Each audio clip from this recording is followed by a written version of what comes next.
Now we got a little bit of light here. This I set it down to get ready for it. I put some knee pads underneath there. I don't want to mark this up anymore, and I have to. Okay. Determine what's the top, what's the bottom. Last thing you want to do is do the bottom hinge and the middle without paying attention to what you're doing. Okay. And here's the setup here. Okay. I'm going to take my crescent wrench and I'm going to put it on here, and then I'm going to bend down on it. Okay, I don't like to put it this way and then bend down on it, because you could have the bottom of your crescent wrench, if you're not paying attention as you bend down, this puts a nice little mark on your door, especially a metal door. You're going to put a little a dent right there, or your painted white door, wood door, or anything like that. So I put this upside down, okay, and I've got it marked exactly right. You don't want to use vice grips or pair of pliers or anything.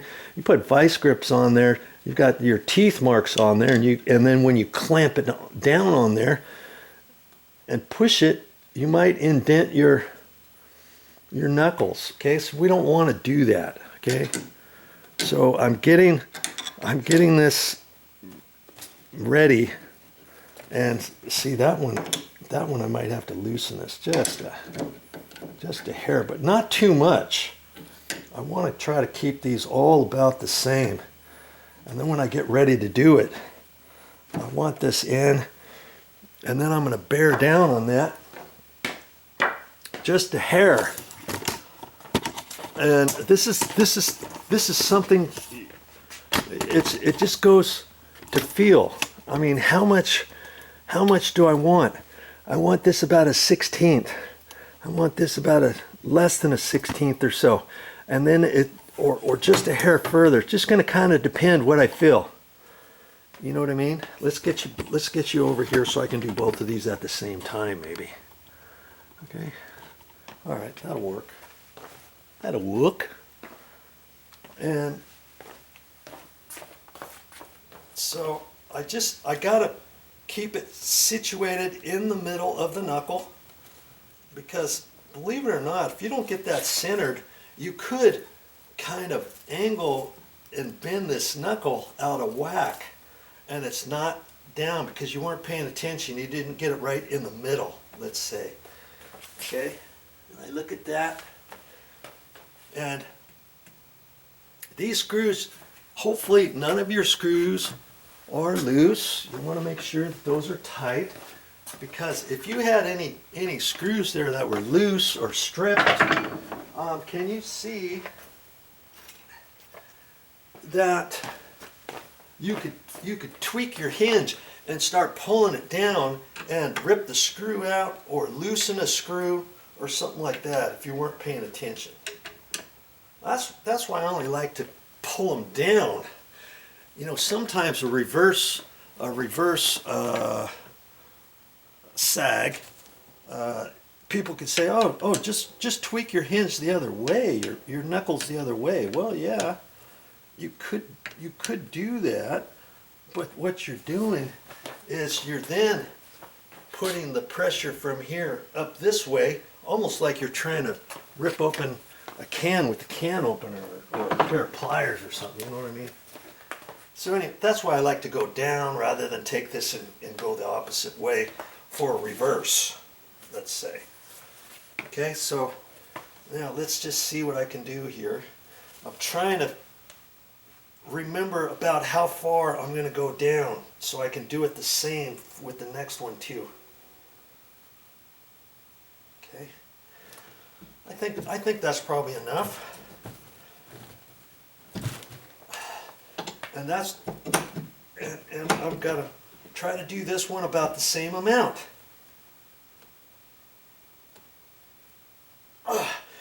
Boy, I think I got it about the same. Now this one, see that middle?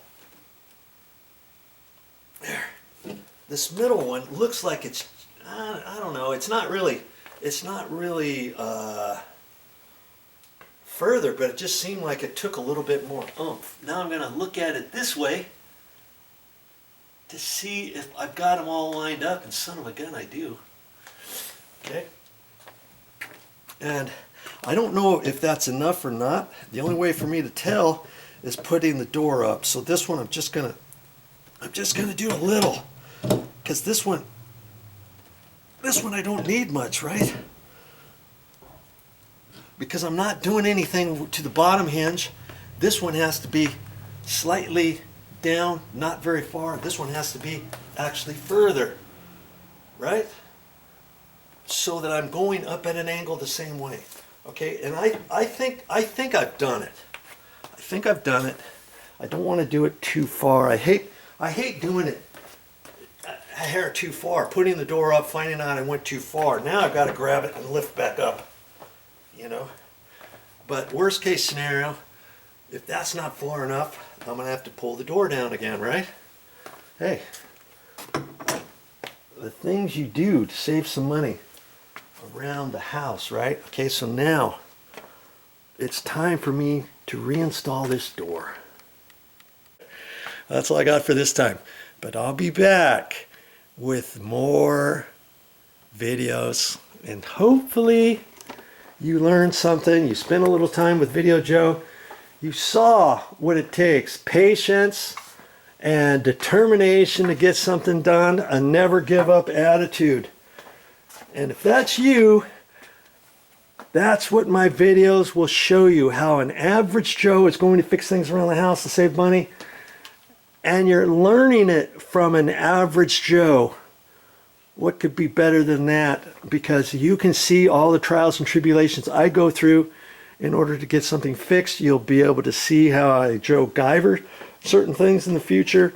If you choose to continue to watch my videos, you'll learn all that stuff. You'll learn how to save money. Keep that money in your pocket. Why pay somebody else when you can do it yourself? Alrighty then.